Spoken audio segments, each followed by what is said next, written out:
All right, guys, back at it. Over here, just south of Peter Island, we've been catching some good fish on this drop off. It goes from about 4 foot to about 2.5 foot. Um, we've been catching some good fish in here, just drifting with popping corks and live shrimp.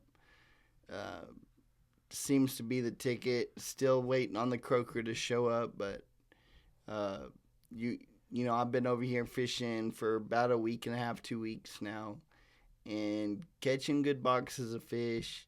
Remember, the trout limit's down to three, and it's 15 to 20 inches. So follow the rules. Keep you three nice trout, and there we go. Right along this drop off. Again, this grass line here, just across from Emmerds, has been real good. Just south of Pure Oil Channel, all along here is pretty decent.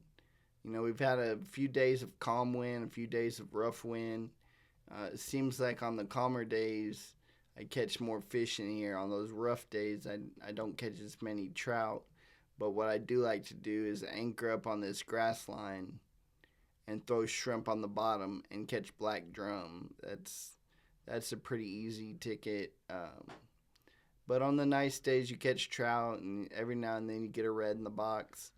But the tides have been extraordinarily low. And when I say low, I'm talking wintertime low.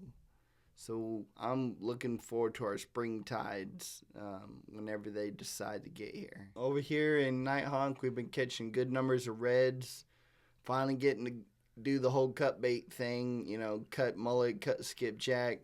The skipjacks are starting to show up. Not real thick yet, but casting at you some mullet, chop them up, throw in these drains if there's any water in them.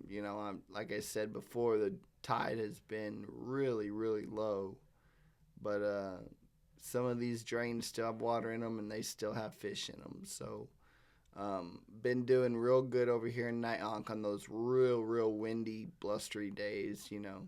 So come in here. You don't have to run very far, and get some cut bait and throw it in the drains. You'll catch plenty of redfish. Okay, down here on Penascal Point, we've been catching some good trout, mixed bags, drum and trout, both. I like to fish Penascal pretty much every time I come to Baffin. It's always a good spot to hit. Um, but it has been windy, so the couple of times I've been down here to Baffin, I haven't fished it, but I fished it one day on a calm day, and I think we had 12 trout. That was pretty good. And two black drum.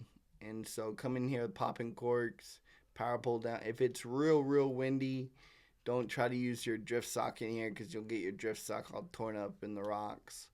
So what I like to do is slow down with the trolling motor, power pull down with both poles, and sit there for a while. Let everything quiet down. Fish, throw your popping corks all around. Let them sit there, drift. Pull the power pulls up, drift forward, put them back down, throw those corks back out. Do 100-yard increments, and you'll be able to really saturate this area instead of just blowing across it, ripping your drift sock up, and having to run back around. The tide's really low, so be very careful in here. I saw a couple of boats run across Penascal the other day, and I cannot believe they didn't hit rocks because there were a lot of rocks. There's so many rocks in here that if you run across the tip, I guess if you're in one of those little bitty scooter boats, um, you could get away with it, but you're playing with fire, so be real careful in here. Use your power poles instead of your drift socks, and you'll have a good time catching trout and reds. Over here, backside of Yarborough Pass, we've been catching some good trout in here with those low tides. Got the fish pulled out, the strong winds. We've got lots of fish in here to be caught. Uh, Remember, 15 to 20 inches and only three per person. One over 30 you can keep, but You know, those big girls, it's better just to take a picture of them. But this line that I drew is right where the drop off is, and that's where we've been catching most of our fish, throwing popping corks, live shrimp. Um, that's about it for down here. Just making real long drifts and coming in here and catching, I want to say, 4 to 6 fish adrift. Come back around, make another long drift. Now, think of it this way: if you can catch 4 to 6 fish adrift and you drift 2.5 miles, you're gonna make 3 drifts in an entire 6 to 8 hour day. You're gonna have 18 to 24 fish at the end of the day. That's a pretty good box.